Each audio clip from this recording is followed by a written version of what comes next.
அன்பர்களே, இந்த பதிவில் நாம் உண்மையான இறை எது, ஊழ் விதியும் கர்ம வினையும் ஒன்றா, ஆசீவகம் கூறுவது என்ன என்பது பற்றி பார்ப்போம்.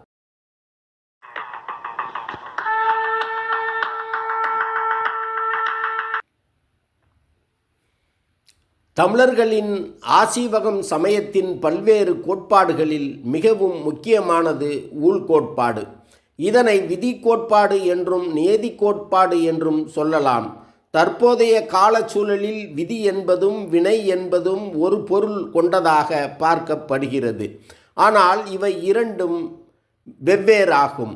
ஊழ் கொள்கையும் வினை கொள்கையும் ஆதிகாலம் முதல் தமிழர்களின் எண்ணங்களில் கலந்திருந்தாலும் அதனை முதலில் கோட்பாட்டுருவில் வெளிப்படுத்தியது ஆசீவகம்தான். உயிரினங்களுக்கு ஏற்படுகிற பிறப்பு, இறப்பு மற்றும் காரணம் இல்லாமலேயே அவைகளுக்கு ஏற்படுகிற இன்பங்களும் துன்பங்களும் போன்ற செயல்களுக்கான அடிப்படை என்ன என்பதை ஆய்வு செய்த ஆசீவகத்தினர் அதற்கு விடையாக கண்டுணர்ந்ததுதான் மனித ஆற்றலை மீறிய மேம்பட்ட ஒரு ஆற்றல், அதாவது சக்தி இருக்கிறது என்பதும் அது ஊழ் எனும் விதி என்றும் இதுவே இறை ஆற்றல் என கூறினார்கள். இறை என்றால் தங்குதல் என்று பொருள். உலகிலுள்ள அனைத்து பொருட்களிலும் உறைகின்றவன், அதாவது தங்கியுள்ளவன் எவனோ அவனே இறைவன் என்றும், அந்த இறைவனே எந்த ஒரு செயலும் அது நிகழ்வதற்கு முன்பாகவே அவை அவ்விதம் நிகழ்வதனை வரையறுக்கும் ஆற்றல் கொண்டவன். இவ்வாற்றலை யாராலும் கட்டுப்படுத்தவும் முடியாது, அதன் போக்கை யாராலும் மாற்றவும் முடியாது என ஆசீவகம் கூறுகிறது. இந்த இறை ஆற்றலைத்தான் நாம் தெய்வசக்தி என்றும் சொல்கிறோம். விதி கோட்பாடு இவ்வாறு இயங்குவது போலவே வினை கோட்பாடும் இயங்குகிறது.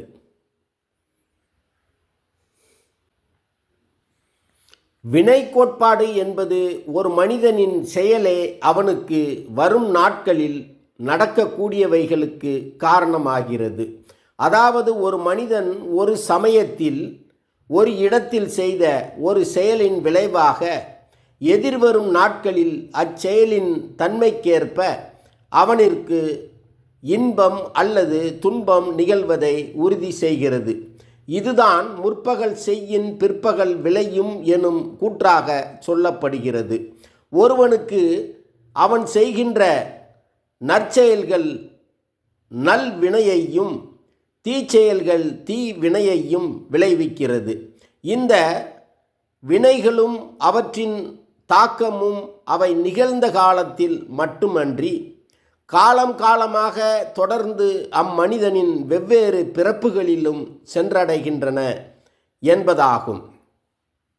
உலகத்தில் நடக்கின்ற எல்லா நிகழ்வுகளுக்கும் காரணமாக இருப்பது ஊழ் விதியும் கர்ம வினையும் என்பது ஆசீவகத்தின் முக்கிய கோட்பாடு ஆகும்.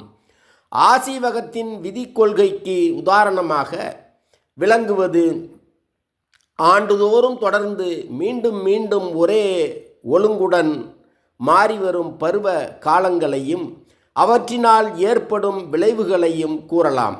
இந்த விதியின் ஒழுங்குமுறை அடிப்படையே மனித அனுபவங்களையும் உலக பொருட்களையும் இயங்க வைக்கிறது. குறிப்பாக பருவங்கள் மாறி மாறி வருவதும் இயற்கையின் விதிப்படி செடி கொடி மரங்களில் நிகழும் வளர்ச்சி நிலை, மலர்ச்சி நிலை, அவைகளின் உதிர்ச்சி நிலை போன்றவற்றை கருத்தில் கொள்ளலாம்.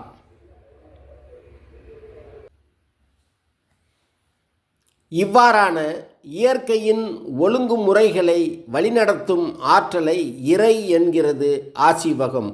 ஒவ்வொரு பொருளுக்கும் இயற்கையாக இருக்கக்கூடிய தன்மையை பால் என்றும், ஒவ்வொரு பொருளுக்கும் இயற்கையாக உள்ள செயல்பாட்டு வல்லமையை சீர் என்றும் அழைக்கிறது ஆசீவகம்.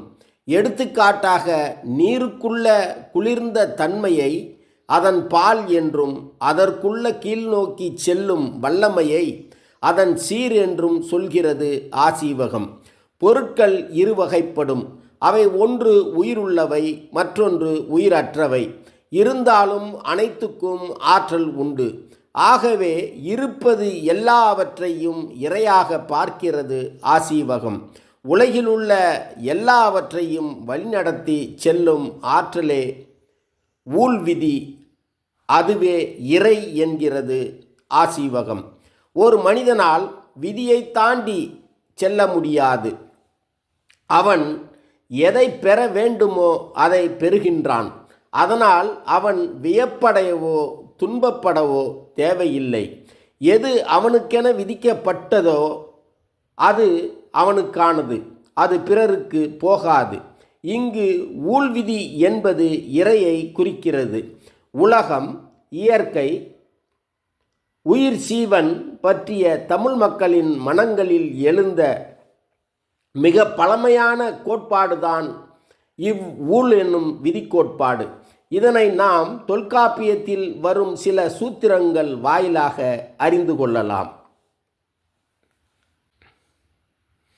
கால முலக உயிரே உடம்பே பால்வரை தெய்வம் வினையே பூதம் ஞாயிறு திங்கள் சொல்லென வருவும் ஆயிரைந்தொடு பிறவு மன்ன வாவையின் வருவும் கிளவியெல்லாம் பால் பிரிந்திசையா உயர்தினை மேன எனும் இச்சூத்திரத்தில் இருந்து ஒரு குறிப்பிட்ட பொருளின் இயல்பை வரையறுக்கும் ஆற்றலாகிய ஊழ்விதி எனும் தெய்வமும் வினையும் வேறு வேறு என உணர்த்துகிறது.